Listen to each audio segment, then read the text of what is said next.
시사자키 정관용입니다.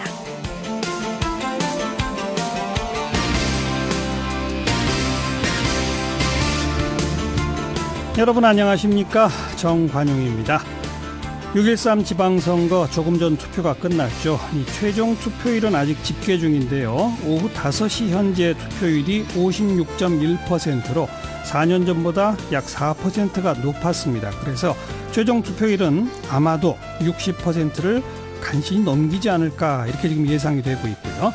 자, 방송 3사의 출구조사 결과는 17개 광역단체장 선거구 가운데 더불어민주당이 14곳, 자유한국당은 딱 2곳, 그리고 무소속 1곳, 제주의 원희룡 지사가 되겠죠.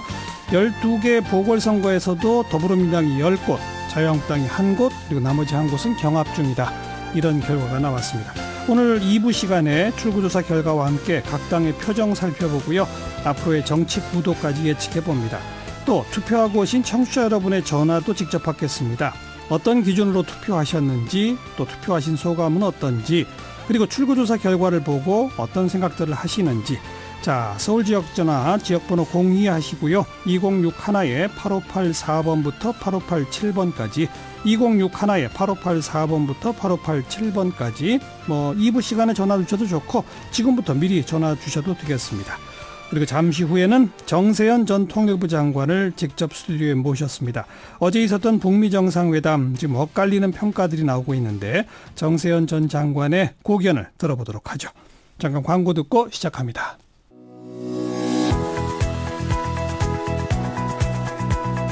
시사자키 정관용입니다는 청취자 여러분의 참여로 이루어집니다. 단문 50원, 장문 100원의 정보 이용료가 부과되는 문자 샵 1212로 보내셔도 되고요.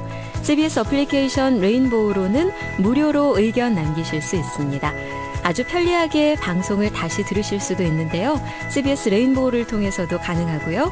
팟캐스트 그리고 팟빵을 통해서도 언제든 지난 방송 함께 하실 수 있습니다. 북미 정상회담 이제 하루가 지났는데요. 우리나라뿐 아니라 미국에서도 이 언론마다 또 전문가마다 평가가 극명하게 엇갈리게 지금 나오고 있습니다. 대단히 성공적인 회담이었다라고 하는 평가가 있는가 하면 한편에서는 회담의 승자는 김정은이다. 트럼프를 능가했다. 이런 식의 평가도 좀 나오고 있고요. 정세현 전 통일부 장관께서는 어떻게 보고 계신지 오늘 스튜디오에 직접 모셨습니다. 장관님 어서 오십시오. 예. 어떻게 보세요? 이게 우선 북미 관계라는 것이 이게 70년 동안 적대 관계를 그렇죠. 맺었다가 처음으로 정상회담을 했습니다. 그러니까 70년 적대 관계에 있던 두 나라의 정상들이 만났다는 것 자체가 이게 획기적인 거죠. 예. 그리고 처음으로 정상회담을 한 그 결과가 지금 조인트 스테이트먼트, 그러니까 공동 성명. 예.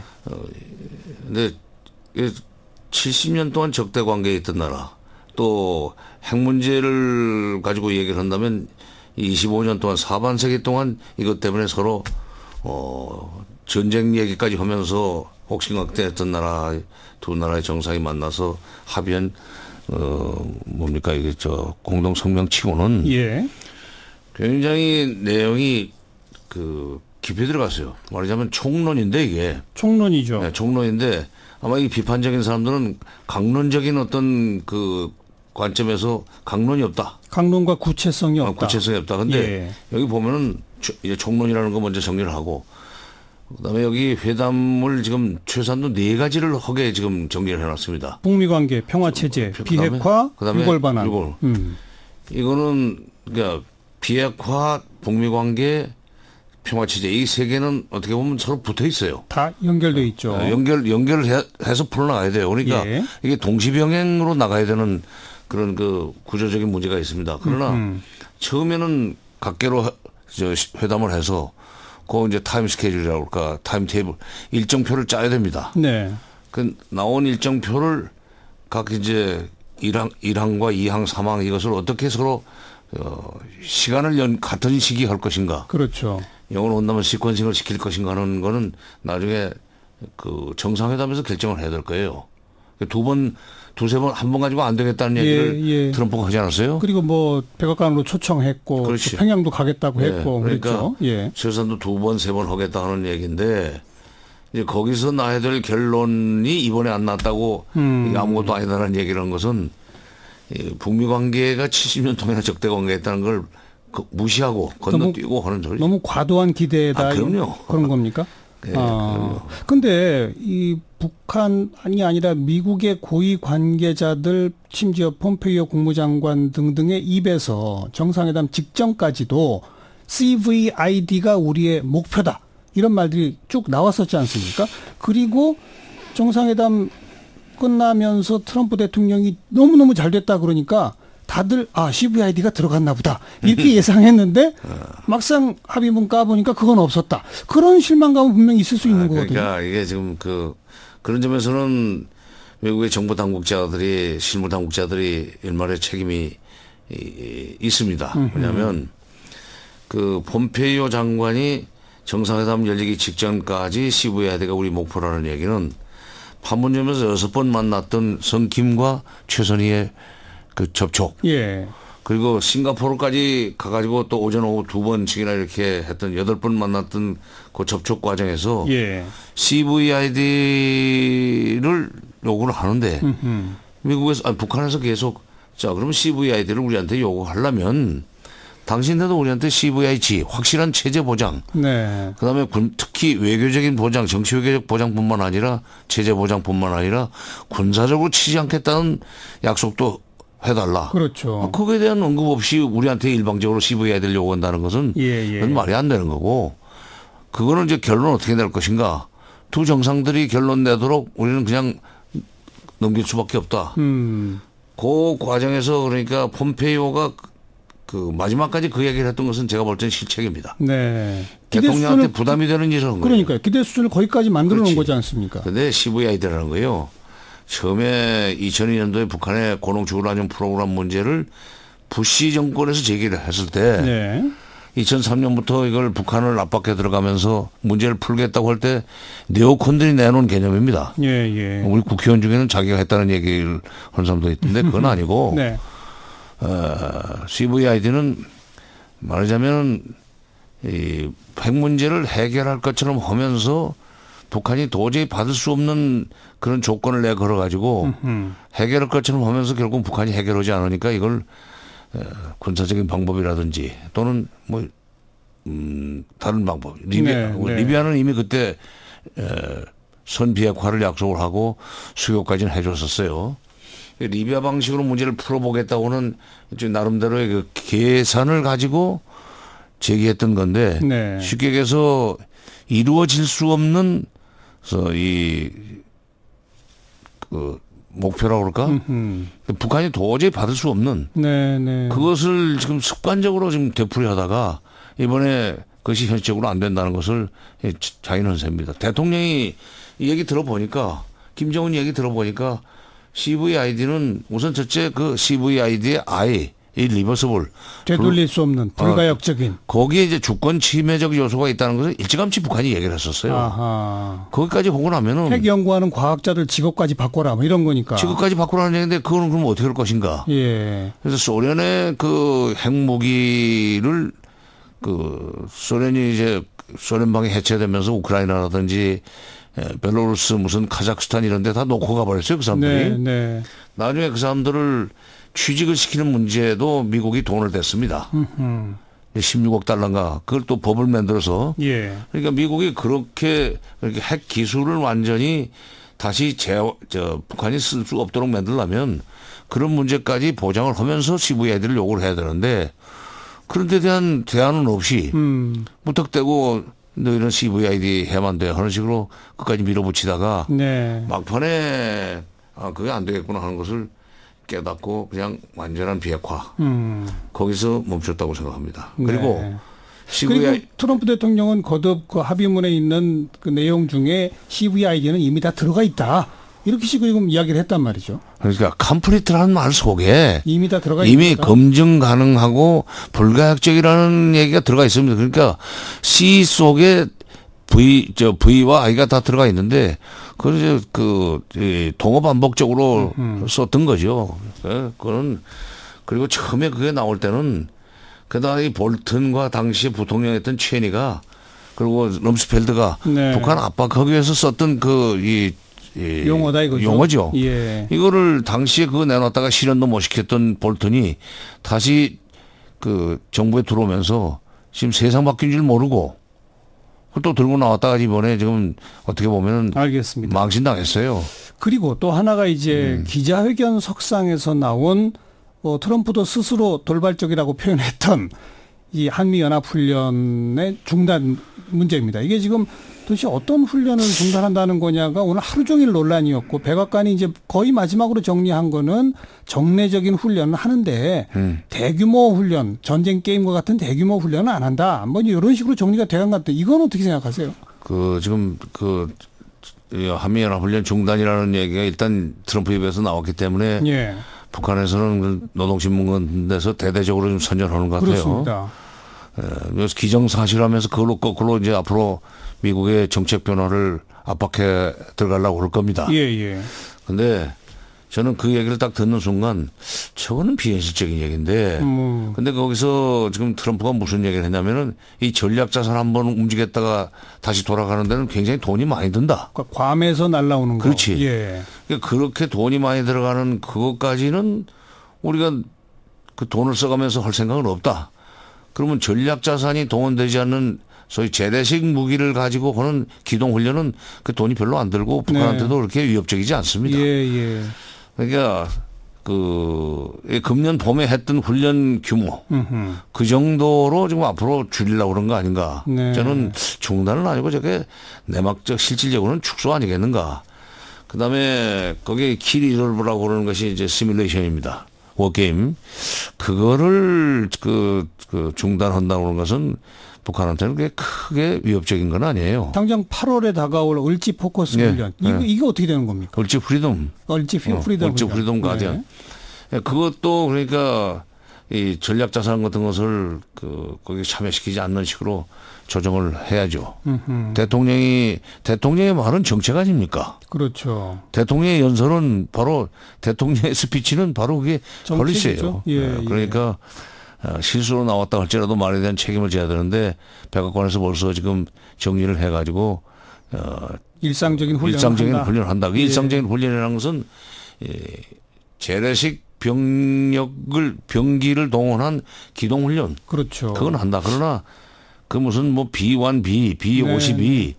B2 또는 뭐 F-22 스텔스 전폭기 이런 거는 돈도 많이 들어서도 우리가 그거 할 필요도 없고 북한을 위협할 하던 게 이제 위협까지 해가면서 북핵 문제를 풀겠다고 하는 것이 그동안의 방침이었기 때문에 그걸 써봤는데 예. 이제는 협상으로 문제를 풀겠다는 것을 서로 약속했으니까 알겠어요. 그걸 동원을 하던 이유가 없어진 거죠. 그리고 또 한편에서는 이 비핵화가 한반도의 완전한 비핵화 아니겠습니까? 그런 면에서 그 괌에서 출격하는 전략 자산들은 또 사실 다 핵과 연관되어 있는 자산들 아니겠습니까? 안 온다는 얘기죠.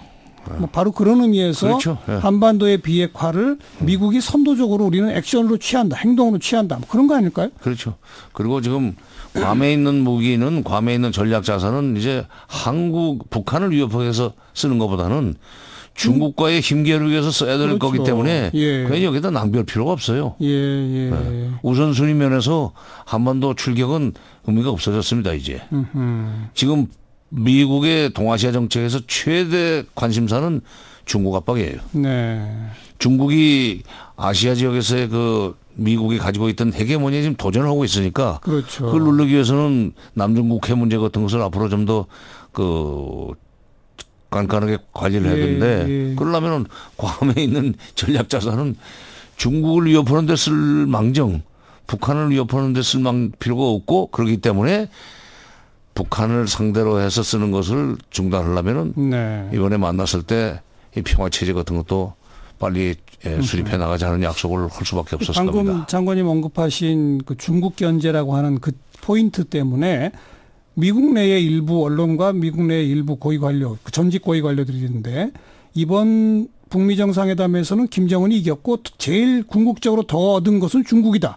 이렇게까지 말하는 사람도 있더라고요. 그거는 지금 북미 간의 새로운 관계를 좀 설정하자고 하는 것이 이번 공동 성명의 첫 번째 일항인데 예. 새로운 관계라는 것이 결국 그동안에 70년 동안 적대 관계였던 것을 청산하고 이제 정상화한다는 얘기 아니에요? 그렇죠. 관계? 예. 그럼 수교까지 간다는 얘기인데. 수교도 언급을 했죠. 아직 시기는 그렇지. 아니라고 했지만. 평양에 미국 대사관이 들어가면은 그렇죠. 그거는 어떻게 보면은 중국의 인중에 비수가 꽂히는 겁니다. 비수가 들어오는 겁니다. 아, 또 그렇게 봐야 되겠군요. 서울에 있던 중국을 견제하기 위해서 지금 주한미군은 어떻게 보면은 이제는 중국의 태평양 진출을 저지하는 저전방 초소예요. 그렇죠.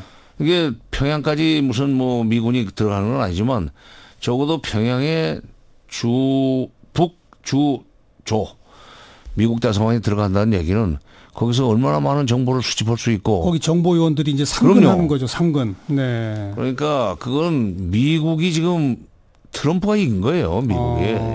네. 그리고 김정은은 그렇게 해서라도 이 북한과 미국과의 관계 개선을 해가면서 소위 중국이나 베트남만큼 잘 살 수 있는 여러 가지 투자 유치, 투자 유치를 가능케 하는 국제관계, 국제 외교, 정세. 그걸 얻어내려고 하는 거다. 그렇죠. 그러니까 윈윈이죠. 그런데 비판적으로 보는 분들의 기본 시각에는 북한은 절대 핵을 포기하지 않을 것이다. 핵을 마지막까지 가지고 있어야 지금 원하는 그 모든 걸 얻어낼 수 있기 때문에 절대 포기하지 않을 것이다. 이번 북미 회담의 합의문 내용들을 보면 북한이 분명하게 포기한다라고 하는 아무런 구체적 조치나 표현도 없이 추상적인 말만 있고 또 조금 더 구체적으로 말하면 지난번 왜 9.19 공동성명 있지 않습니까? 9.19 공동성명에 적시된 내용들은 매우 상세했었거든요. 거기에 비추어 보면 이번 북미 정상회담의 합의문은 진짜 북한은 내준 거 하나도 없이 한미연합훈련 중단을 얻어냈다. 이렇게까지 지금 비판하고 있거든요. 여기 공동성명에도 한반도에 완전한 비핵화를 위해 북한이 노력한다고 그랬어요. 북한이 노력한다고 돼 있죠. 북한이 노력한다고 그랬는데 그 문장의 주어가 북한입니다. 조선민주주의인민공화국은 북한이 확실하게 비핵화하겠다는 얘기죠. 그리고 비핵화를 하겠다는 그 의지는 지난 우리 4월 27일 날 남북 정상회담을 앞두고 4월 20일 날 북한에서 노동당 7기 3차 전원회의 중앙위원회 전원회의를 열었어요. 거기에서 2012년부터 유지해왔던 견제해왔던 핵경제 병진 노선은 이제 그건 종료한다. 그렇죠. 이제는 사회주의 경제 건설에 총력을 집중하기로 했다. 맞습니다. 결정했단 말이죠. 그러면서 지금 그 남북 대화에 적극적으로 나왔는데 이게 남북 대화에 나온 이유는 남북 관계를 개선하는 것이 목적이 아니에요. 북미 관계 개선으로 건너가기 위한 징검다리를 쓰려고 하는 겁니다. 그렇죠. 그런데 우리는 그 다리 역할을 해주고라도 북미 관계가 정상화돼서 한반도에 평화가 오면 우리 국민들이 편해지는 거 아니에요. 우리가 제일 크게 얻는 거죠. 그러니까 북한으로서는 지금 지난번에 도바다리 대화에서 김정은 위원장의 진위가 나왔다고 보는데 미국이 종전을 해주고 종전 선언해주고 비핵화 약속해주면 우리가 왜 핵을 가지고 경제적으로 어렵게 살겠습니까? 그 표현. 그것도 거짓말이라고 하면 그러면 앞으로 무슨 외교로 오는 거야? 좋습니다. 방금 언급하신 종전선언 트럼프 대통령 입에서도 곧 있다. 그리고 또 거기 중국도 포함시킨다. 이런 말까지 다 나왔잖아요. 기자회견에서. 많은 분들은 7월 27일 휴전협정 체결일 날 하는 거 아니냐라고 또 하던데. 그랬으면 좋겠다는 얘기를 저도 했어요. 모양새 제일 좋죠. 근데 이제 그 사국의 정상이 다시 판문점에 모이는 것은 좀 그렇고 그걸 꼭 정상들이 해야 되는가 하는 것은 좀 다시 한번 생각해 볼 필요가 있습니다.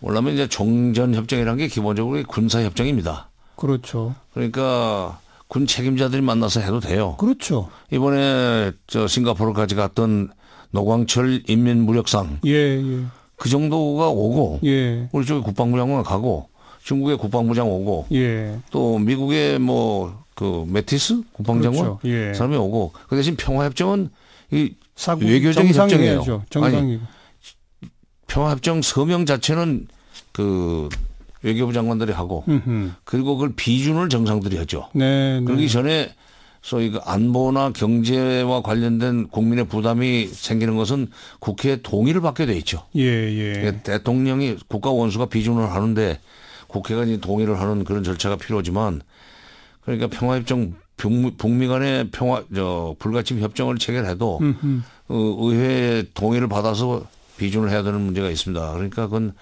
7월 27일 날 4국의 국방장관 정도가 판문점에서 만나가지고 그 자리에서 맺었으니까 알겠습니다. 오늘로서 이제 끝낸다 하는 얘기하고 앞으로 평화협정 체결을 위해서 별도의 과정이 시작될 것이다. 이렇게 선언하면은 4국 정상이 아닌 4국 국방장관 간의 종전선언. 좀 무겁잖아요. 움직이기 어려우니까. 알겠습니다. 그것도 분명히 중요한 대안이 될 수 있겠네요. 네. 김정은이 이제 북한에 돌아가서 가시적 조치를 조만간 뭐 한가라지도 하겠죠. 그러니까 바로 그것이 트럼프를 감동시킨 것 같은데 자꾸 신뢰라는 얘기를 하잖아요. 네. 그러니까 회담 열리기 전에 풍계리 핵실험장 폐기시킨 데서 이게 상당히 좀 적극적으로 움직인다. 그리고 이번에 미사일 실험. 그렇죠. 그것도 미사일 발사대 그것도 발사장도 지금 폐기를 하고 있다. 그건 여기는 안 들어갔지만은 이렇게 먼저 이렇게 한 발 앞서가는 식으로 비핵화를 위해서 노력한다면 미국도 열심히 거기에 부응해 줘야 되는 거 아니냐는 생각을 했으라고 봅니다. 자, 이제 북한에서 어떤 또 조치들이 나올지 또 그에 따라 미국이 어떤 조치들이 나올지 함께 좀 차분한 마음으로 지켜보도록 하겠습니다. 오늘 여기까지 말씀 듣죠. 정세현 전 통일부 장관이었습니다. 고맙습니다. 예.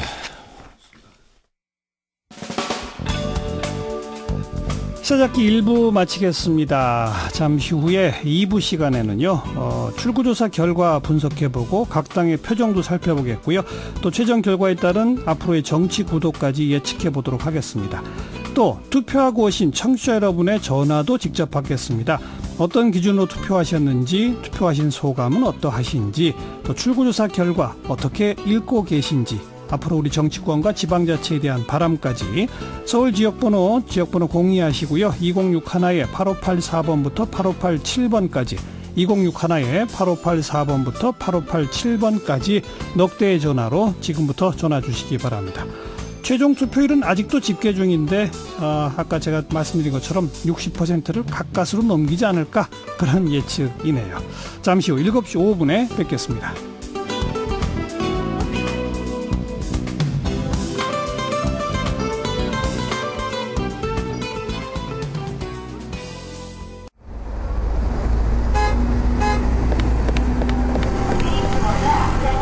퇴근길에 만나는 알찬 뉴스 정보, 한림국제대학원대학교 정관용 교수가 진행하는 시사자키 정관용입니다. 시사자키 2부 시작합니다. 이번 지방선거 결과 집중적으로 좀 들여다보겠습니다. 청취자 여러분의 전화도 직접 받습니다. 서울지역 전화 지역번호 02하시고요.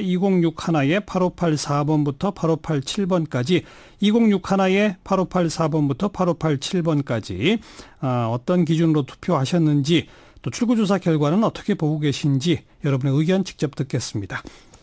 자, 먼저 지금 더불어민주당 그리고 자유한국당, 바른미래당 이 세 곳 당사 분위기가 아주 극과 극일 것 같은데 차례로 좀 연결해서 현지 분위기부터 좀 읽어보겠습니다. 먼저 더불어민주당에 나가 있는 CBS 보도국의 김동빈 기자. 안녕하세요. 예, 안녕하세요. 그쪽 분위기 거의 잔치집이죠? 예, 그렇습니다. 선거 종료와 동시에 발표된 지상파 3사의 출구조사에서 전국 광역단체장 후보와 국회의원 보궐선거 지역 대부분에서 예상대로 민주당이 압승을 거두며 이곳 상황실에서는 박수와 환호성이 터져나왔습니다. 네. 추미애 상임선대위원장과 홍영표 공동선대위원장 등 당 지도부와 의원, 당직자들은 오후 5시 45분쯤부터 이곳 상황실로 나와 긴장된 표정으로 출구조사 결과를 기다렸는데요. 민주당 후보들이 부산, 울산, 경남 이른바 불경 격전지에서 1위를 차지했다는 결과에 박수가 쏟아졌습니다. 예. 또 국회의원 재보궐선거 지역에서도 후보를 낸 11곳 중 10곳에서 승리가 예상되면서 이곳은 축제 분위기를 방불케 했습니다. 네. 추미애 대표 등 주요 당직자들 혹시 출구조사 결과에 대해서 어떤 반응 내놓은 게 있습니까?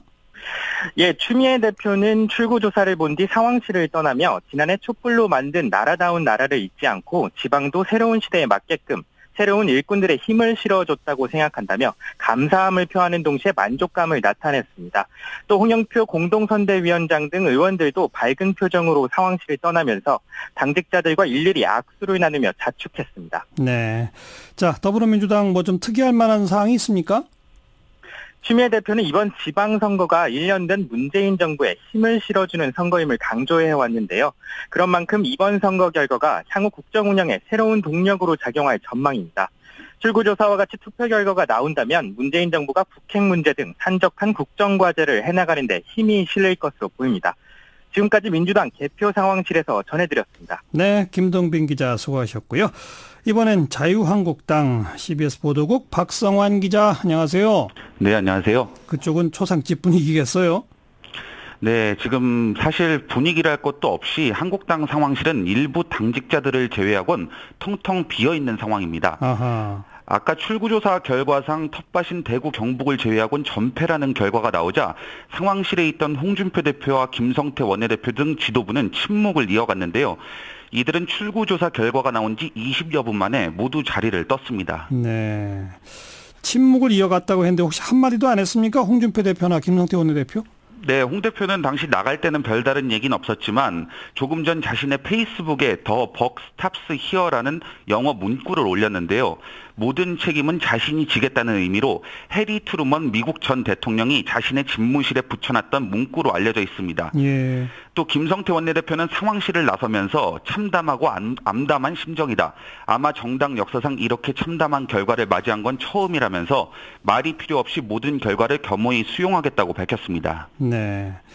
자유한국당 앞으로 좀 내부가 시끌시끌할 것 같은데 어떻게 될 것 같습니까? 어떤 부분을 지켜봐야 될까요?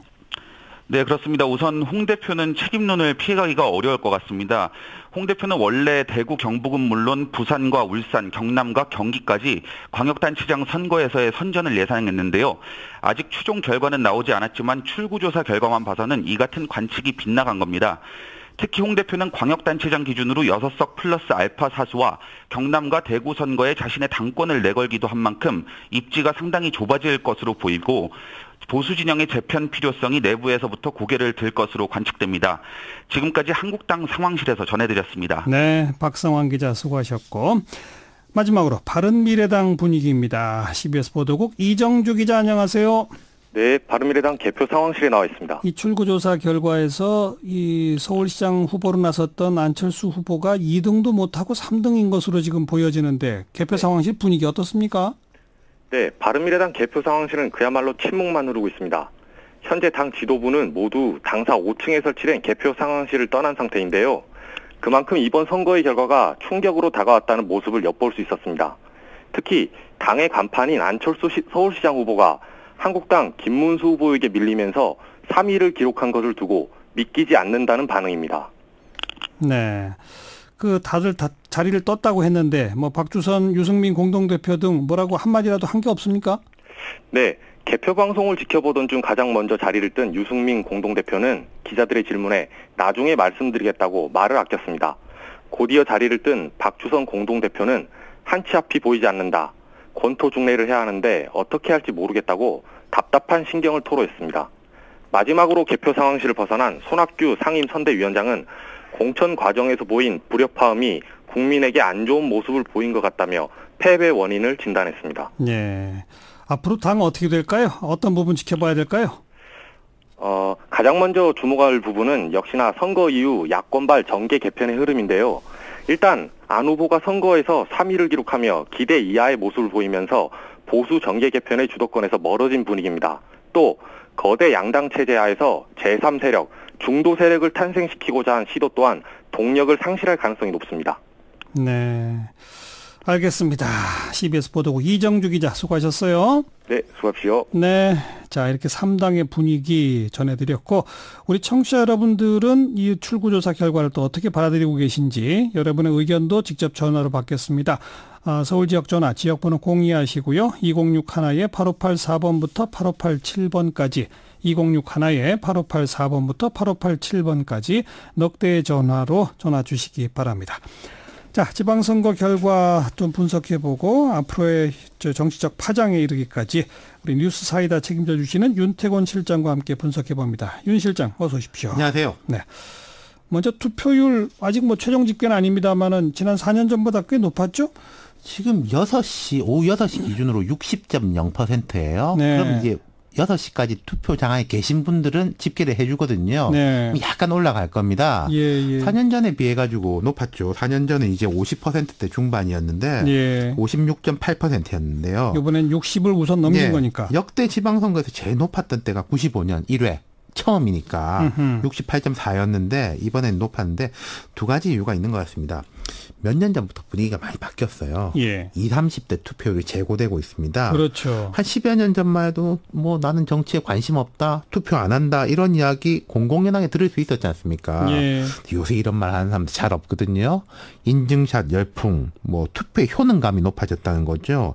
탄핵, 촛불 집회, 정권 교체 이렇게 거치면서 내가 한 표 던지니까 바뀌더라. 그렇죠. 이런 걸 이제 봤기 때문에 뭐 선거 자체 이슈보다는 투표 행위에 대한 것들이 이제 많이 올라와 있다. 이렇게 볼 수 있을 것 같아요. 무엇보다 결정적인 것은 그 촛불 집회, 탄핵, 정권 교체 요게 얼마 안 됐으니까. 그렇죠. 국민이 나서면은 바뀌더라.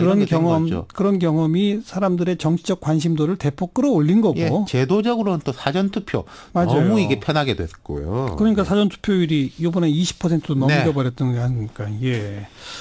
자, 그리고 출구조사 결과 예상대로죠, 사실. 그렇죠. 보시면은 깜짝 놀랐다 이런 동네가 별로 없어요. 거의 이제 뭐 마지막 여론조사 나왔던 거의 이제 그대로라고 예. 보시면 되고, 물론 기초단체나 이런 곳은 출구조사로 이렇게 가늠하기가 어려워가지고 봐야 아는 거지만은 또 지방선거는 줄투표 현상이 워낙 강하거든요. 그러니까 기초단체 쪽에서도 이제 민주당 압승이 예상이 되고, 지금 뉴스를 많이 보셨을 건데 예상 득표율의 앞자리가요 5, 6, 7, 8 뭐 이런 식입니다. 당선자들의 보통 투표에서 50, 60, 70, 80 80까지도 나온다는 거죠. 투표라는 것에서 1위 후보가 60% 이렇게 얻기가 쉽지가 않거든요. 근데 제가 대략 봐도 60 이상 되는 데들이 여러 곳이에요. 충청권, 뭐 호남권, 강원권까지 거의 한 절반 정도가 여당 후보들이 60% 이상의 득표율을 거둘 걸로 지금 예측되고 있습니다. 그만큼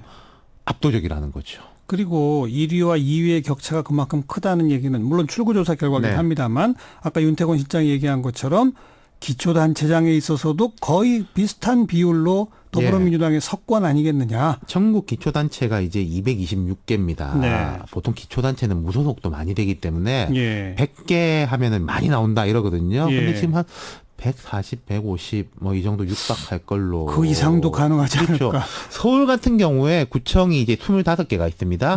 지난번에는 민주당이 이제 20곳이었어요. 강남 3구하고 중랑, 중구 이렇게가 자유한국당, 그러니까 한나라당이었는데 지금 민주당이 자체적으로는 서초구 빼고 24개 정도는 이길 수 있지 않을까 그렇게 보는 것 같아요. 관계자들 이야기를 들어보면은. 그렇죠. 그리고 앞에 그 1등이 50, 60, 심지어 80까지 나온다는 얘기는 뒤에 2등, 3등 되는 주요 정당의 후보들이 왜 15% 이상 득표해야 선거 비용 보전받잖아요. 그럼요. 15% 득표 못하는 후보들도 나올 것 같아요. 그게 진짜 심각한 겁니다. 그러니까 선거라는 게 이기기 위해서 나오는 겁니다만은 사실은 다음 선거 바라보고 출마하는 사람들도 꽤 있거든요. 물론이죠. 15%가 안 된다는 뜻은 선거 비용을 보전받지 못한다. 그럼 이제 경제적, 정치적 타격이 커지는 거죠. 뭐 재보선도 마찬가지예요, 지금. 12곳 중에서 이제 김천은 민주당이 공천을 못했고 거기 자유한국당 1위 무소속 자유한국당 출신 무소속 후보가 2위고 충북 제천 단양 같은 경우가 딱 붙어 있어요. 그렇죠. 한 1.2% 이건 뭐 진짜 끝까지 가봐야 아는 것이고. 끝까지 가봐야 아는 데는 거기 한 군데밖에 없어요. 지금. 전국에서 지금 그 정도고 나머지 10곳은 민주당 후보가 좀 안정적으로 앞서고 있습니다. 뭐 각 당 분위기 앞에서 쭉 세 당을 돌아가면서 봤고 뭐 사실은 다들 예상하고 있었던 거 아닐까요? 그렇죠. 그러니까 서울 같은 경우에는 지금 김문수 후보가 2위, 안철수 후보가 3위로 돼 있는데 그게 한 3%포인트 정도 좁기 때문에 이게 어떻게 되느냐. 또 혹은 녹색당, 뭐 정의당 이런 이제 이념적 소수 정당에서 녹색당 후보가 상당히 던전하지 않냐. 제주도 같은 경우에는 지금 3위로 나오거든요. 예. 물론 뭐 그 숫자는 조금 작습니다만은 예. 그런 것들이 오히려 이제 서울이라든지 이쪽에서는 관전 포인트가 되는 것이고 예. 경기도 같은 경우에도 막판에 그 네거티브 논란이 컸는데 이재명 후보 득표율이 오히려 뭐 이게 직접 비교할 수는 없습니다만은 서울의 박원순 후보 득표율보다 더 높은 걸로 나와요. 그렇죠. 네. 자유한국당, 바른미래당 완전 초상집 분위기 뭐 좀 아까 드렸습니다만 예. 사실 우리가 연결은 안 했지만 민주평화당 또 정의당도 뭐 민주평화당이나 정의당 같은 민주평화당은 이제 호남의 기초단체에 조금 기대를 하고 있는데 이건 좀 개표 결과를 봐야 아는 것인데 호남에서 보면은 재보궐선거 2군데 있었거든요. 네. 거기 현재 출구조사 결과가 별로 좋지 않아요. 그렇다면 그거를 좀 미루어 짐작이 가능한 그렇죠. 것이고 그다음에 호남의 광주, 전남, 전북의 광역단체장 출구조사 결과 더불어민주당의 득표율이 80대거든요. 그렇죠. 그 얘기는 민주평화당이 기초에서도 쉽지 않다. 그렇죠. 그런 거 아니겠습니까? 정의당 같은 경우에는 모르겠습니다. 이렇게 민주당이 압승한다면은 정의당도 조금 그렇게 좋은 결과가 나오기는 어렵지 않을까. 예. 숫자라는 게 100에서 빼보면은 나머지가 남는 거지 않습니까? 예, 예. 그리고 이제 제일 볼만했던 곳 이제 영남권이죠. 네. 결과만 보면은 TK, PK 딱 갈라졌습니다. 갈라졌죠. 부울경 민주당, 대구 경북 그래도 자유한국당 이렇게 했는데 대구 경북 같은 경우에도 한 10%포인트 정도. 그러니까 이 출구조사 결과가 뒤집히기는 쉽지 않아 보입니다만은 이제 민주당이 턱 밑까지 따라갔다는 거죠. 예. 그게 보면은 부산, 울산, 경남 같은 경우에는 사실은 인물군의 인지도 차이가 좀 있었어요. 대구 경북 후보군보다 부산, 울산, 경남의 오거돈, 김경수, 송철호 후보 등은 인지도가 상당히 높은 인물이거든요. 그렇죠. 대구 경북도 만약에 민주당이 혹시 조금 전략적으로 좀 더 힘을 줬다면은 혹시 모를 일 이었다는 거죠. 예컨대 김부겸 장관이 그럼요. 대구시장 후보 나갔으면 됐을 거다. 또 예, 물론 역결집이 되는 것도 있겠지만은 예. 영남권 물론 김태우 후보 같은 경우에 지금 출구조사를 보면 한 40.1% 선전이라고 볼 수는 있어요. 개인 인물로 보면은 이번에 특징이 보면은 원희룡 후보가 지금 이기는 걸로 나오지 않습니까? 무소속인데 예. 그리고 뭐 김태우 후보 선전 이 사람들 특징이 정치를 내세우지 않았다는 거예요. 사람. 그렇죠. 개인적으로. 예. 그리고 뭐 남북 평화 무드에 대해 가지고 우리도 동감한다. 이런 식으로 갔던 사람들이 그나마 선전을 했다. 예. 야권에서는 수도권에서는 정치를 많이 내세웠던 김문수, 안철수 후보가 결과가 아주 안 좋지 않습니까? 예. 그 차이들이 나타나는 거죠. 예. 그러니까 경남과 또 경기를 보면서는 이른바 드루킹 그다음에 또 뭐 스캔들 파문 예. 뭐 이런 것들이 거의 표심에 큰 영향을 미치지 못했다. 그러니까 그게 이제 관심이 올렸는데 야당에 보면 그런 게 있어요. 구세들을 꿰지를 못했어요. 분절이 되고 그리고 말하자면 야권에 대한 심판론, 뭐 박근혜 정부 심판론에서 이어지는 흐름인 것인데 이게 사실 시간상으로 보면 조금 잦아들 만도 했는데 남북 관계, 북미 관계가 이어지는 와중에 야권이 거기에 대해서 강하게 비판을 하면서 오히려 심판론을 다시 불러일으켰다. 예, 뭐 국민들 볼 때는 아직도 정신 못 차린 거 아닌가, 회초리를 좀 더 드려야 되겠다. 이런 식으로 오히려 악재로 작용을 한 거죠. 그렇죠. 자, 이제 앞으로의 전국 먼저 뭐 더불어민주당 문재인 대통령 한결 힘을 받을 텐데, 네. 근데 이쪽은 이제 이렇게 되면 자체 오만해져서 내부적으로 문제가 생기지 않느냐. 그럼요. 이거 경계해야 하는 거죠. 8월달 전당대회가 있고 이제는 또 그럴 겁니다. 물론 뭐 의석수는 아직도 여소야대인데 야당이 발목 잡아서 뭐 못한다 이런 이야기 하기 힘들어지는 거거든요. 특히 경제 민생 문제에 대해 가지고는 예. 책임성이 엄청나게 높아지는 것이고 야권은 재편이 될 건데 모르겠습니다. 지금 자유한국당이나 바른미래당 어느 한쪽이 그래도 좀 괜찮은 성과를 거뒀으면 그쪽을 중심으로 재편이 될 건데 지금은 뭐 두 당 다 별로 볼 게 없는 상황이거든요. 예. 그러니까 이게 재편에 대한 구심을 잡기가 쉽지 않아지는 거. 그리고 이게 초기 단계에서 어떤 식으로 될 것이냐, 뭐 책임론 공방이라든지. 홍준표 대표의 책임이 제일 높겠지만은 사실은 홍준표 대표는 사퇴하겠죠. 그렇죠. 근데 이게 뭐 냉정하게 따졌을 때.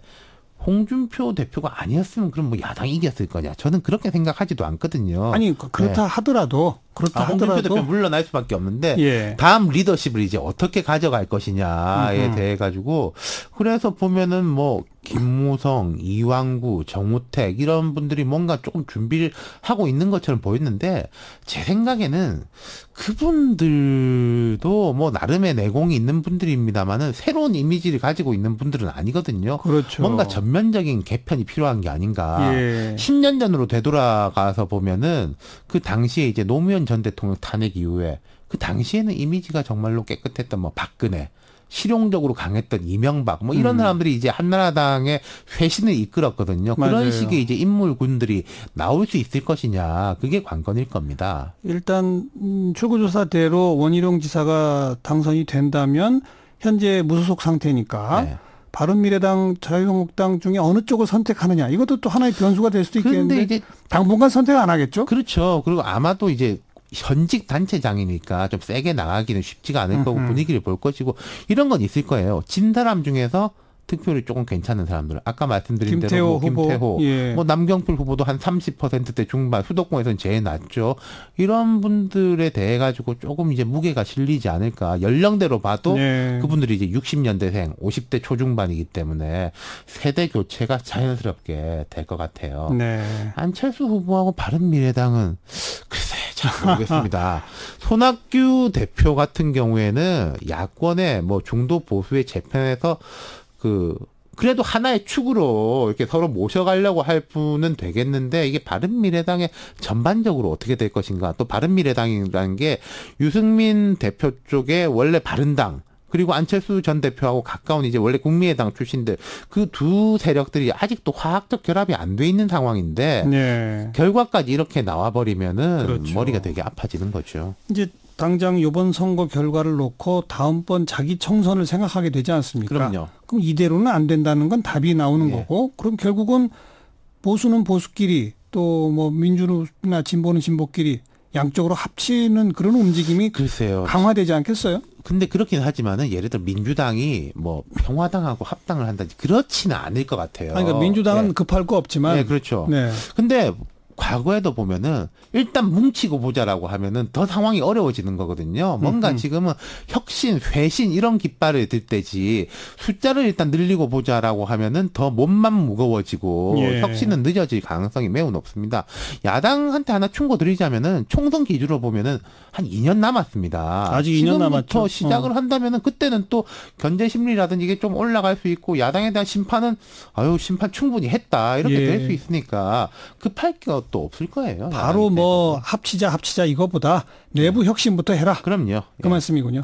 근데 그 혁신을 이끌 사람은 잘 안 보인다. 그게 문제입니다. 네. 여기까지 오늘 분석해 보겠습니다. 윤태권 실장 수고하셨어요. 감사합니다. 김민아의 시사 위키.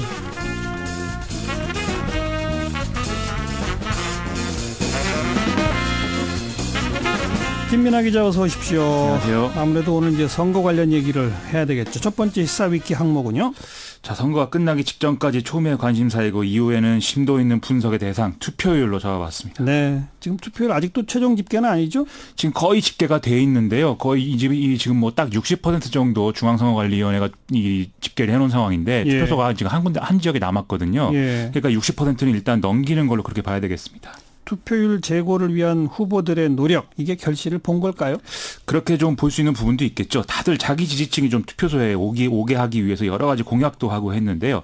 홍준표 자유한국당 대표는 김문수 서울시장 당선 이렇게 되면 서울시장 앞에서 노래 10곡 부르고 춤추겠다 이렇게 얘기도 했고요. 박원순 후보의 경우에는 뭐 강남에서 60% 이상 나오면 강남역 사거리에서 강남 스타일 말 좀 추겠다 이런 얘기도 했습니다. 또 머리 파랗게 염색한 의원들이 있잖아요.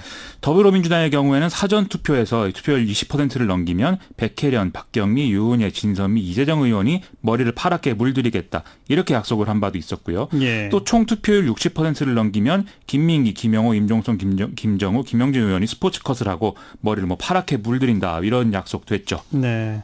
이제 그럼 그 남성 의원들이 스포츠컷 컷의 파란 머리로 나오겠네요.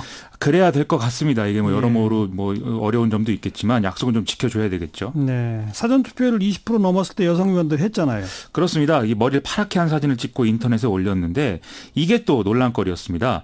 염색을 한 게 아니라 파란색 스프레이를 그냥 뿌린 거 아니냐, 또는 뭐 포토샵으로 적당히 합성을 한 거 아니냐, 이런 얘기들이 많이 나왔는데요. 예. 또 옥천 군수 선거에서도 뭐 머리를 파랗게 하겠다 이런 약속을 한 후보가 있어서 여당 후보인데 파란 머리로 이제 등장한 그런 사례가 있었거든요. 예. 그런데 자유한국당 후보가 그게 염색이 아니라 뭐 일회용 스프레이였고 지금은 또 검은색 머리로 다니고 있다. 그거 국민 우롱한 거다. 이렇게 공격하는 일도 있었습니다. 그 진짜로 여성 의원들 파랗게 머리 염색한 거예요, 아니에요? 그건 확인이 안 돼요, 아직은? 그걸 뭐 계속 뭐 머리를 파란 상태인 것은 뭐 확인이 되는 의원들이 있는데 그걸 또 뭐 염색을 했는지 안 했는지 또 이 자세하게 검사를 해볼 수는 또 없는 일이니까요. 네. 이게 좀 어떤 의미로 보면 좋은 의도를 갖고 한 공약인데 정치적 논란만 또 불러일으켰다, 이렇게 또 볼 수 있네요. 그렇습니다. 그런 점에서 좀 뭐 어차피 웃자고 한 일인데 너무 진지하게 제가 말하는 건지도 모르겠는데요. 뭔가 이 투표율 제고를 흥미 위주로 접근하는 것을 좀 넘어서서 투표를 정말 하고 싶게 만드는 그런 정치를 하는 것도 중요하다, 이 말씀을 꼭 드리고 싶고요. 이 역대 선거 결과를 보면은 국민들이 정말 투표를 하지 않으면 안 된다 싶으면 또 투표율 얘기 안 해도 다 알아서 하니까 예. 그런 점에 좀 주안 좀 둬야 되겠습니다. 근데 또 엄격하게 말하면 투표 안 하는 기권도 정치적 의사 표현의 하나 아닌가요? 그렇습니다. 그래서 이번에 좀 눈여겨볼 만한 게 인터넷에 아예 무효표 만들기 운동, 이런 것도 등장을 했다는 건데요. 그런 것도 등장했어요? 대표적으로 이 투표용지에 여성 정치인 해시태그, 이런 운동이 이제 등장을 한 것입니다.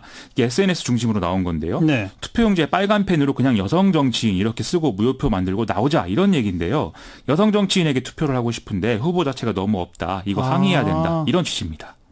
정말 여성 정치인이 부족한 건 사실이죠. 그렇습니다. 이번 지방선거 출마한 전체 후보자 중에 여성이 이제 1,307명으로 전체의 16.2%에 불과하고요. 그중에서도 광역단체장은 8.5%, 기초단체장은 4.7%에 불과하다는 거죠. 예. 또 여당인 민주당의 광역지자체장 후보는 또 전부 남성이어서 이것도 화제가 된 바 있습니다. 여성 문제고, 또 하나는 이 투표권이 없는 청소년, 이 문제도 또 꼭 짚어봐야 되잖아요. 그렇습니다. 그래서 오늘 청소년 단체가 광화문에서 기자회견도 하고요. 어른들끼리만 하는 선거는 민주주의가 아니다라면서 선거 연령 하향을 다시 한번 촉구했습니다. 또 투표 시간 동안 만 18세 미만 청소년만 참여하는 서울시장, 서울시교육감 모의 선거 역시도 이제 진행을 했는데요. 네. 이 결과에 따라서 당선인에게 모의 당선증도 전달할 예정이라고 합니다. 네. 또 관련 기사가 좀 있긴 하던데 지금 감옥에 있는 전직 대통령들 투표했나요? 이 거소 투표를 해야 되는 그런 상황인데요. 직접 투표소에 갈 수가 없기 때문에 우편으로 대신하는 제도죠. 이명박 전 대통령의 경우에는 지난 7일에 이제 거소 투표를 신청해서 했다고 합니다. 그런데 박근혜 전 대통령의 경우에는 이걸 신청을 안 했기 때문에 결국 투표를 안 했다, 이런 결론인데요. 뭐 전직 대통령인데 투표를 하는 게 좋았을 것 같은데 이것도 뭐 의사 표시라면 또 의사 표시겠죠. 알겠어요. 두 번째 시사위키 항목은 선거일의 사건 사고 한번 짚어봐야 될 것 같습니다. 항상 사건 사고 있죠. 오늘도 그렇죠. 이 언론의 그야말로 단골 소재인데요. 강서구 등촌동의 경우 앞서 투표하던 주민이 뭐 문의할 것이 있어서 잠시 나온 사이에 이 유권자가 기표소에 들어갔는데 투표를 하려는데 투표용지가 이미 있다, 이거 부정선거다라면서 투표용지를 찍고 소동을 일으켜서 경찰이 출동을 했다고 합니다. 아하. 또 부산 동래구 온천 3동에서는 70대 유권자가 자기 투표용지에 QR코드가 찍혀 있다, 이게 사전투표용지 아니냐, 이의를 제기해서 네. 이게 또 문제가 됐는데 이게 확인을 해보니까 QR코드가 아니라 선관위의 관인이었던 것으로 밝혀지는 해프닝도 있었습니다. 네. 투표용지 한 장 더 달라는 유권자들도 꼭 나오죠. 이 비일비재한 일인데요. 여기다가 본인이 잘못 찍어놓고 처음부터 투표용지가 이상했다, 이렇게 주장하는 경우도 이제 종종 있습니다. 이번에도 그런 사례가 있었는데요. 이미 기표한 투표용지를 또 찢어버리거나 이렇게 훼손하는 경우도 있는데 이건 이제 1년 이상 10년 이하 징역이나 500만 원 이상 3천만 원 이하 벌금에 처해질 수 있는 그런 행동이기 때문에 주의를 해야 되겠습니다.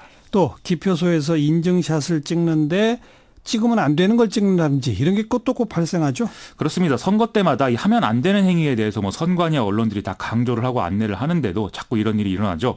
경기 고양시 백석 이동에서 기표소에서 사진을 찍은 유권자 이 무효 처리가 됐는데요. 투표함을 주먹으로 내리치면서 난동을 부리다가 경찰에 연행되는 이런 일이 있었다고 합니다. 또 기초의원의 경우에 뭐 가나다 기호 때문에 헷갈린다, 이런 사람 많아요. 2006년 지방선거부터 중선거구제가 도입되면서 이 가나다 기호가 등장을 한 건데 그럼 이제 네 번째 아니겠습니까? 하지만 중간에 치르는 대선이나 총선에는 또 없는 형식이다 보니까 아직 혼란을 느끼는 유권자들이 있는 것도 사실입니다. 네. 두 사람을 찍을 수 있는 거냐 이런 문의가 좀 많았었는데요. 결국 한 사람에게만 기표하는 것이기 때문에 그렇죠. 두 사람 찍었으면 이제 무효 처리되는 것이죠. 근데 이제 예를 들어서 1번 즉 더불어민주당에서 공천을 했는데 공천을 2명, 3명 했다 그러면 1가, 1나, 1다 이렇게 되는 거 아니에요? 그렇습니다. 근데 가번이 너무 유리한 거 아니냐 이런 얘기가 항상 있잖아요. 그렇습니다. 그래서 이제 2006년에는 후보자 이름 순에 따라서 기호를 부여했었는데 말씀하신 대로 투표를 해보니 가번이 워낙 유리해서 정당이 알아서 부여하도록 그렇게 이제 법을 바꿨거든요. 예. 그래서 대개는 경선에서도 높은 표를 받은 후보자에게 가번을 주기 때문에 이거 뭐 쏠림 현상 이런 거 일어난다 이런 지적들이 나오고 있습니다. 아예 뭐 나번 찍자, 나번 찍어달라 이런 선거운동도 나왔죠. 더불어민주당 광역시도당에서 이 나번 받은 후보들만 모아서 나벤져스 선거지원단 이런 거를 꾸리는 사례들이 있었는데요. 예. 이것도 뭐 워낙 유리한 선거니까 가번은 당연히 당선이다 이런 게 전제 아니겠습니까? 네. 그런 일면을 본 것 같습니다. 뭐 이왕 정리하는 김에 다른 나라 투표용지는 어떻게 생겼대요? 우리 이제 글씨만 나오고 해서 여러모로 좀 불편함도 있고 또 투표하기에 좀 어려움도 있다 이런 지적들도 있는데요. 대만의 경우에는 투표용지에 후보자 얼굴과 당 로고가 같이 찍혀 나와서 좀 글씨를 잘 몰라도 찍을 수 있게 이렇게 해놓은 그런 이 사례가 있습니다. 후보자 얼굴까지? 그렇습니다. 예. 영국도 당 로고 정도는 이 기표용지에 인쇄가 되는 그런 상황이죠. 일본인가는 직접 후보자 이름을 써야 되는 그런 투표용지가 있죠? 그렇습니다. 일본은 이 써야 되는데 거기 이제 한자를 쓰기 때문에 좀 한자가 복잡하다 보니까 오류가 많이 있거든요. 예. 그 성만 맞추고 이름은 기억을 못해서 뭐 별명을 쓰더라도 이 후보자를 좀 가리키는 게 명확하면 인정을 해주는 그런 룰도 있습니다. 또 안분표라고 하는 세계 유일의 제도가 있기도 한데요. 그게 뭐예요? 예를 들어 김민아, 정관용 두 사람이 나갔으면은 이 글씨를 잘못 써갖고 김관용 이렇게 썼을 경우에 김민아에게 투표를 한 것인지 정관용에게 투표를 한 것인지 모르지 않습니까? 네. 그러면 두 후보가 최종 얻은 표 비율대로 이렇게 김관용이라고 쓴 표들은 다 모아서 나눠준다. 이런 이제 제도인데요. 이건 무효표를 해야지 왜 그렇게 나눠준대요? 그러게 말입니다. 그래서 일본 내에서도 이건 비합리적이자 바꾸자 이런 지적이 나오고 있는데 좀 더 나은 제도를 위해서 다양한 사례를 놓고 우리도 좀 잘 연구를 해봤으면 좋겠습니다. 자, 세 번째 항목은요? 혐오 정치로 이제 잡아왔습니다. 이번 선거에서 선거운동하는 건 좋은데 좀 말도 안 되는 얘기가 많이 나와서 이제 화제가 많이 됐는데요. 오늘은 자유한국당 민경욱 의원이 다른 사람이 쓴 게시물 공유한 게 또 문제였습니다. 네. 여기 내용을 보면은 방송인 유재석 씨가 파란 모자를 쓰고 투표장에 나타났는데 이걸 이제 문제 삼는 그런 내용이었습니다. 파란 모자는 그건 더불어민주당 색깔이기 때문? 그렇죠. 그런데 거기까지는 뭐 그렇다 치는데 그 다음에 나오는 얘기가 문제거든요. 유재석 씨의 사상이 의심스럽다 이런 얘기를 하면서 인민 국민 날라리 이렇게 얘기를 하면서 북으로 가라 이렇게 써놓은 게시물이라는 거죠. 하하. 이게 논란이 커지니까 민경욱 의원은 페이스북 글을 삭제를 했습니다. 유재석 씨 사상도 논란이 됩니까? 그러니까 이게 전형적인 색깔론 아니겠습니까? 예. 보통 이제 혐오라고 하면 여성 혐오, 소수자 혐오를 말하는데 색깔론도 사실은 이 혐오 논리하고 기본적인 논리 구조는 유사합니다. 혐오의 대상을 뭔가 불순한 생각을 하는 사람으로 규정을 하고 제거 대상이다 이렇게 지목한 후에 작은 특징을 잡아서 침소봉대하고 여기다 끼워 맞추는 이런 방식이 보통 나오거든요. 그렇죠. 이게 뭐 신지혜 후보 포스터 훼손 사건도 따지고 보면 이제 페미니스트에 대한 혐오 이것과 비슷한 그런 상황이라고 볼 수가 있겠죠. 또 혐오 정치의 사례는 또 뭐가 있을까요? 세월호 참사를 둘러싼 논란 이걸 이제 빼놓고 말할 수가 없겠는데요. 안산의 경우에는 세월호 추모공원 부지 선정 문제가 있지 않습니까? 그래서 어느 후보는 뭐 집에서 키우는 강아지가 죽어도 마당에는 묻지 않는다 이런 이상한 비유를 들기도 했는데 그런데 야당이 이렇게 나올 수 있는 배경 여기에는 여당이 세월호 참사를 불순한 의도를 갖고 정치적으로 이용하고 있고 추모공원은 그 결과다 이런 흑색 선전이 존재하기 때문이다라는 것이죠. 그렇다면 오히려 반대하는 쪽이 정치적으로 이용하는 거 아니에요? 그렇습니다. 그래서 남더러 불순한 생각하지 말라면서 자기가 오히려 불순한 생각을 하는 게 또 혐오 정치의 특징이다 이렇게 볼 수가 있겠습니다. 이번에 자유한국당 후보들이 성소수자 혐오 발언 많이 했는데요. 이 논리를 짚어보면 성소수자들이 자신의 욕망에 있어서 어떤 불순한 의도를 갖고 있기 때문에 이거를 인권으로 포장하고 있다 이런 얘기거든요. 하지만 성소수자 혐오 발언이 지지층을 단합시키는 효과를 노리고 자유한국당 후보들이 이런 얘기를 한 거 아니냐 이렇게 해석할 수 있기 때문에 좀 이런 것들을 좀 안 했으면 좋겠다 이런 말씀 드립니다. 네. 시사위키 오늘은 지방선거 관련 이모저모를 정리해봤네요. 김민아 기자 수고하셨어요. 고맙습니다.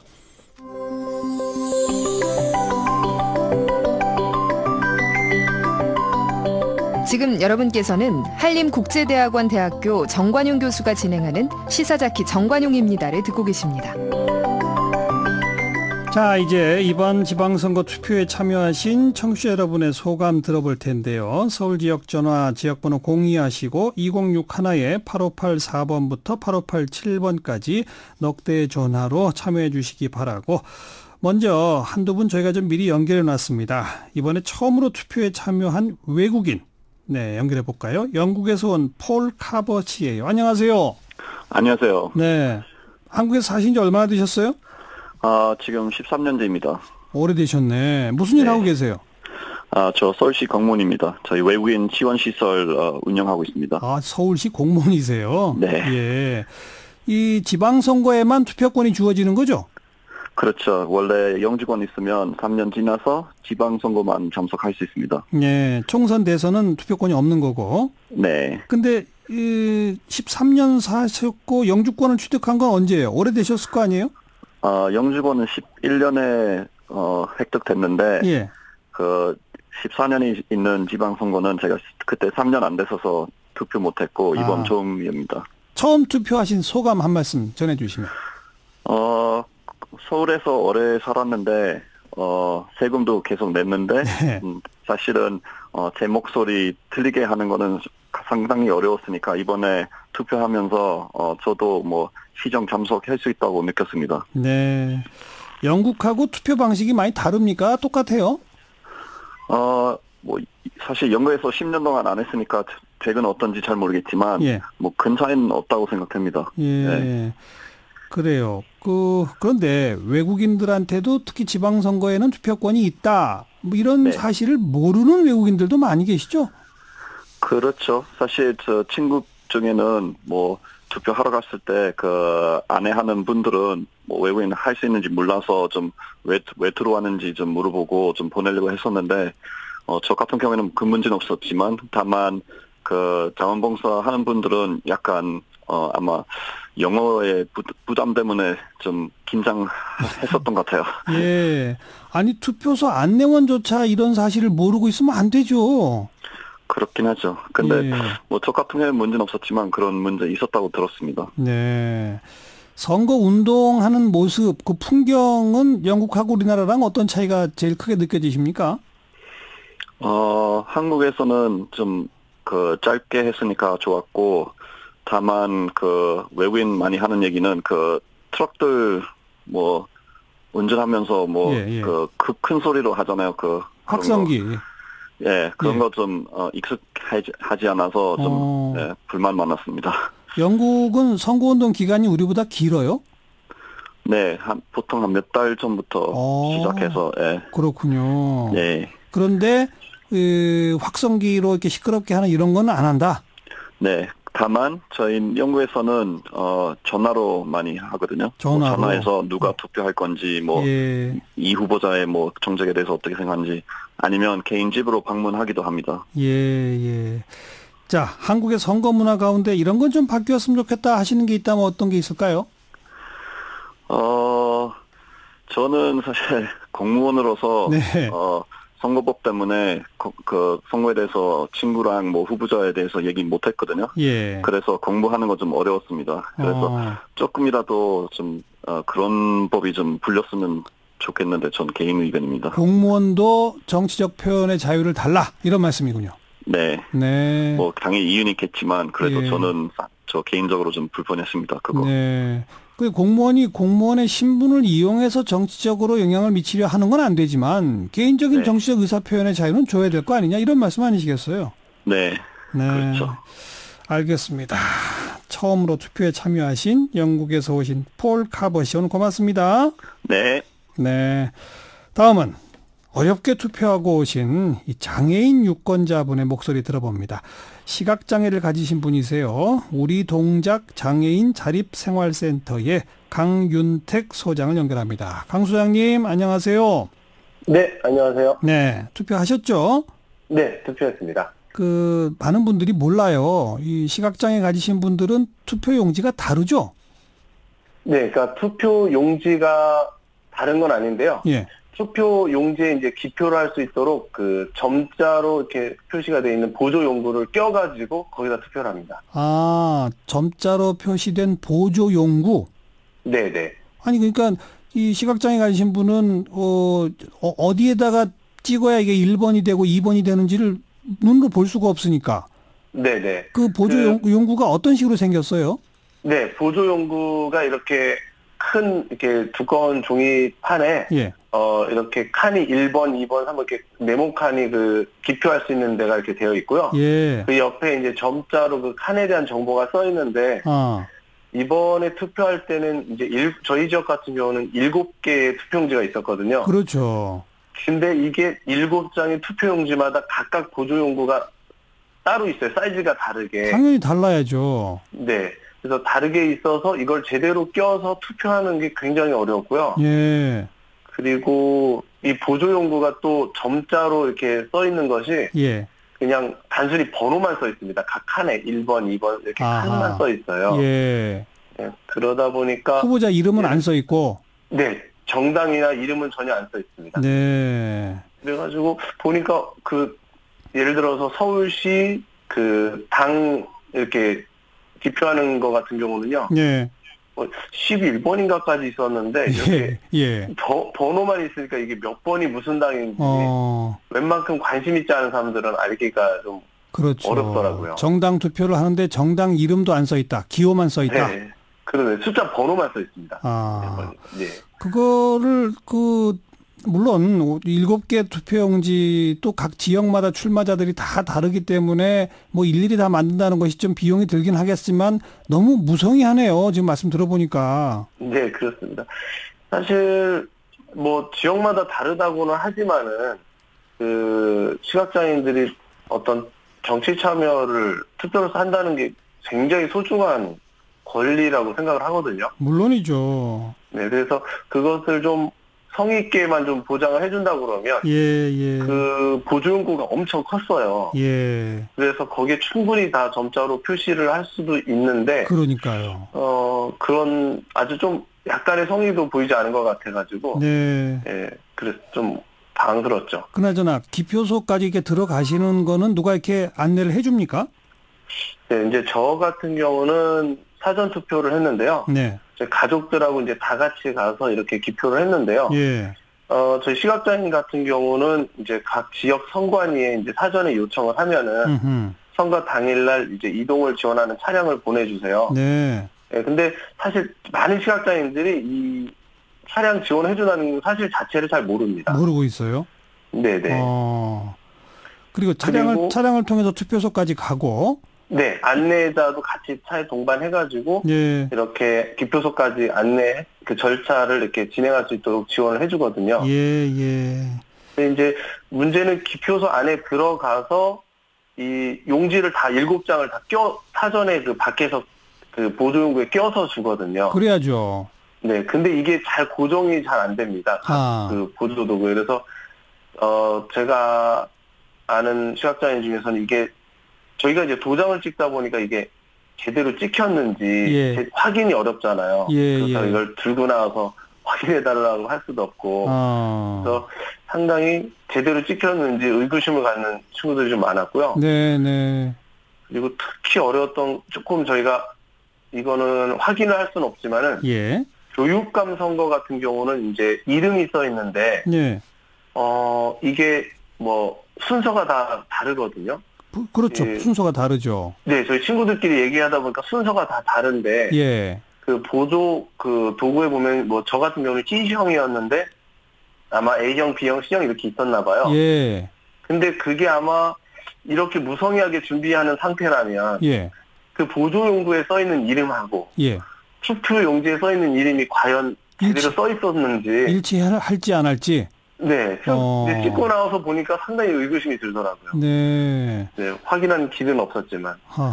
지금 우리 청취자분들 이게 무슨 얘기인지 하실 분이 있을 것 같아서 제가 좀 보충 설명드리면 교육감은 이 정당별로 추천하거나 이런 게 아니기 때문에 기호가 아니라 이름만 나온단 말이에요. 근데 뭐 특정 후보 이름이 계속 맨 앞에 있으면 그 사람만 유리하니까 이게 지역별로 다 좀 그 순서를 엇갈리게 바꿔가지고 하거든요. 네, 그렇습니다. 근데 그게 시각장애인용 점자 도움급 판과 과연 일치하느냐? 그렇죠. 믿기가 어렵다 이런 말씀이시군요. 네. 그걸 저희가 확인할 수 있는 길이 없습니다, 사실상. 이거 꼭 좀 보완해야 될 것 같고 네. 시각장애 말고 이제 또 대부분의 장애인들 가운데 휠체어를 이용하시거나 이런 분들 휠체어가 못 들어가는 투표소 아직도 있다면서요? 네, 굉장히 요번에도 한 20% 정도가 휠체어 접근이 어렵다고 하더라고요. 예. 그래서 제 지인 중에는 그 휠체어가 들어갈 수 없어서 예. 그 다른 별도로 마련된 투표장에 가서 이제 기표를 한 경우가 있었어요. 어허. 근데 이제 사실 저희는 이해가 안 되는 게 이 투표 선거가 뭐 민주시민의 아주 기본적인 권리라고 한다면은 예. 장애 시민의 투표권을 최대한 보장을 해야 되잖아요. 그렇죠. 그러면은 작년 대선 같은 경우는 갑작스러운 선거여서 뭐 투표장 확보가 어려웠다 이렇게 이야기를 하던데 네네. 올해 같은 경우는 미리 준비할 수 있는 시간이 충분했거든요. 맞아요. 근데 저희 지역에도 보면 휠체어 접근 가능한 투표를 할 만한 공간들이 사실 굉장히 많이 있는데 예. 그런 확보가 어려웠다는 건 공간이 없다기보다는 알겠습니다. 네, 그런 게 좀 성의가 없었지 않나 이런 생각이 듭니다. 조금 아까도 표현하셨지만 무성의하군요. 무성의해요. 정부와 성관이 좀 각성해야 됩니다. 네, 오늘 고맙습니다. 네, 감사합니다. 네, 우리 동작 장애인 자립생활센터 강윤택 소장의 말씀 들었고요. 자, 이제 청취자분들 전화 하나하나 연결합니다. 먼저 8585번 연결됐습니다. 여보세요? 여보세요? 네, 자기소개 하시겠습니까? 네, 안녕하세요. 인천에 사는 윤석인입니다. 네, 오늘 그 투표하셨어요? 아니면 사전 투표하셨어요? 네, 저는 사전 투표했습니다. 네, 결과는 예상대로 출구조사 결과는 나왔나요? 네네네. 당연한 그 결과라고 생각합니다, 저는. 왜요? 그동안 그 자유한국당이 그 반성 없는 정책을 계속 그 추진해 왔잖아요. 예. 두 전직 대통령이 구속된 데 불구하고도 인정도 안 하고. 예. 그다음에 촛불 민심도 인정도 안 하고. 그래서 최근에 그 평화 물결도 인정도 안 하는 이런 그 오만한 자태가. 예. 아직도 그 자유한국당은 그 환상이 젖어 있는 정책을 하고 있다. 네. 그래서 그 많은 그 주변 그 시민들이 이번에는 정말 다시 한번 그 힘 있는 그 문정권에 그 힘을 줘야 됐다 생각을 하고 지지를 한 것 같습니다. 예. 인천 사신다고 그러셨죠? 네네네. 그 선거 막판에 왜 이혼하면 부천 가고 망하면 인천 가고 이부망천 소리 들었을 때 느낌이 어떠셨어요? 그런 그 의원이 있다는 자체가 참 그 부끄럽죠. 그렇게 정치를 한다는 자체가 아직도 그 아마추어 정치를 하고 있지 않나 저는 그렇게 생각하고 있습니다. 예, 알겠습니다. 고맙습니다. 네, 감사합니다. 다음 8587번 연결되신 분 여보세요. 네, 여보세요. 네, 자기소개 하시겠어요? 네, 안녕하세요. 저는 서울 강남구 개포동에 사는 신혜원이라고 합니다. 예. 어떤 의견이세요? 저는 어쨌든 민주당이 압승할 거라고 생각을 했고요. 네. 예, 뭐 언론에서 하지만 이제 보수 재편 이런 얘기가 나와서 한편으로는 그거는 이제 그분들 생각이라는 생각이 많이 들더라고요. 그러니까 민주당이 이제 어느 사회나 이렇게 너무 견제 세력이 없는 권력은 문제가 있기 때문에 견제하는 세력은 필요하지만 그렇죠. 거기에 꼭 보수가 필요한 건 아니고 우리가 이제 남북 관계도 해결되는 걸 보면 그 이념의 끝자락을 잡고 끝까지 지금 부인하시는 발언들을 아직도 하시더라고요. 어제 북미 정상회담을 보고도요. 네네. 것은 이제 보수가 결집하고 이런 말씀들은 이제 그분들 생각인 것 같고 제가 보면 오히려 민주당을 견제하는 세력은 앞으로 이제 오늘 선거 결과가 어떻게 될지 모르겠지만 진보나 이제 소수 정당들이 좀 약진하면 좋겠고요. 저도 기존에는 이제 민주당 성향이기도 하고 또 중도 개혁 정당도 지지를 했었는데 기성 정당은 오히려 저는 좀 아니라는 생각이 들어서 이번부터는 이제 진보 정당 중에서 이제 마음에 드는 후보들을 광역단체장 비례나 아니면은 시의원 이제 지역구에는 오히려 좀 소수 정당이나 진보 정당이 많이 없으시더라고요. 출마 자체가 없죠. 근데 일단 후보로 나오신 분 경우에 저랑 지향하는 바가 같으신 분이 있으면은 골라서 골고루 찍었습니다, 이번에는. 그렇게 앞으로 정치가 바뀌었으면 좋겠고, 민주당도 지금 예상대로 했지만 그게 잘해서라기보다는 국민들이 촛불 들고 정권을 바꿀 때 기대를 했던 다른 대안이 없었거든요. 대안이 없어서 그렇죠. 예, 그러니까 그걸 지금 겸허히 받아들이고 알겠습니다. 바라는 걸 좀 잘하는 힘을 얻었다고 생각합니다. 네, 민주당이 좀 따끔하게 이 소리를 들어야 됩니다. 고맙습니다. 다음 8585번 여보세요. 여보세요. 네, 자기소개 하시겠습니까? 예, 저는 충남 공주에 있는 김진석이라고 합니다. 예, 어떤 의견이세요? 저는 이제 이 출구조사 결과를 보고 나서 생각이 든 게, 예. 저희가 이번에 탄핵하고 나서 문재인 대통령이 당선되고 나서 이제 꾸준히 지지를 해왔잖아요. 저희가 80%, 70%에서 60에서 80까지 이렇게 지지를 계속 맞습니다. 하고 있는데, 예.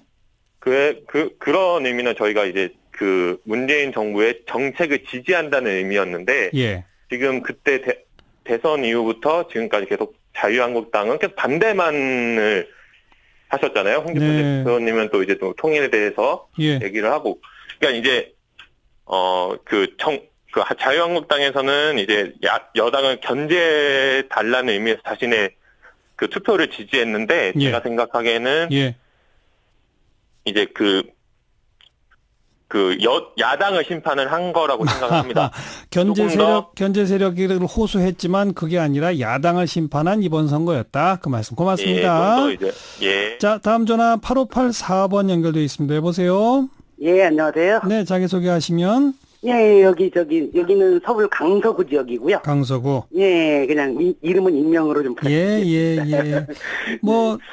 투표 요번에 찍으신 분들이 출구조사 결과 당선될 것 같습니까? 안 될 것 같습니까? 글쎄, 좀 더 봐야 알지 않겠나 싶은데요. 자, 의견 주시면. 예. 지금 이 상황은 참, 나름대로 이렇게 좀 이게 그 개인적인 이제 여기 후보자들의 개인적인 어떤 여러 가지 어려운 점들 또 뭐 논란들이 많이 나왔는데 그것들이 이제 묻히고 거의 그 자유한국당이 여태까지 해왔던 행태들에 대한 심판만 되지 않았느냐.